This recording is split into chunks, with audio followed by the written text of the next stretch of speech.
और अभी ये जानिए, इंस्टीट्यूट ऑफ पब्लिक हेल्थ ने महकमा सेहत के अहकामात हवा में उड़ा दिए हैं। मुअत्तली के बावजूद सुपरिटेंडेंट गुल नवाज चीमा IPH में विराजमान है। ये क्या मामला है, अफजाल अब्बासी से जानते। जी अफजाल। जी बिल्कुल, इंस्टीट्यूट ऑफ पब्लिक हेल्थ ने महकमा सेहत के अहकामात हवा में उड़ा दिए हैं। मुअत्तली के बावजूद सुपरिटेंडेंट गुलनवाज चीमा जो है वो IPH में विराजमान है।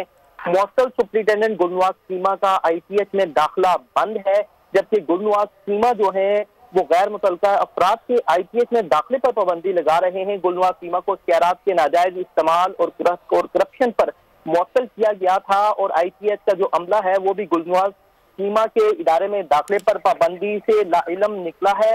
और सेक्रेटरी सेहत जो है अली जान, उन्होंने PDAC 2006 के तहत कार्रवाई का आगाज कर दिया हुआ है गुलनवाज चीमा के खिलाफ। लेकिन गुलनवाज चीमा जो है वो मुसलसल 2 रोज से IPH में आ रहे हैं और रिकॉर्ड टेम्पर कर रहे हैं, रिकॉर्ड में हेरा फेरी कर रहे हैं, जिसका कि खदशा था। और इस हवाले से जो हमारी बात हुई additional secretary establishment Usman Khalid से, तो उन्होंने कहा कि जिन भी अफराद को, जिन भी मुलाजमों को महकमा सेहत में मुअत्तल किया गया है और उन मुअत्तल नोटिफिकेशन जो जारी किए गए हैं, नोटिफिकेशन में इस बात का खास तौर पर जिक्र किया गया है कि मुअत्तल अफराद जो हैं वो मुतल्लिका अस्पतालों या इदारों में उनके दाखिले पर पाबंदी लगाई गई है। उस पाबंदी का मकसद ये है कि ये लोग वहां पे जाकर रिकॉर्ड टेम्पर ना कर सकें। जबकि गुलनवाज चीमा जो है वो मुसलसल 2 रोज से IPH में आ रहे हैं और आकर रिकॉर्ड टेम्पर कर रहे हैं। जी अफजाल अब्बासी, बहुत शुक्रिया आपका।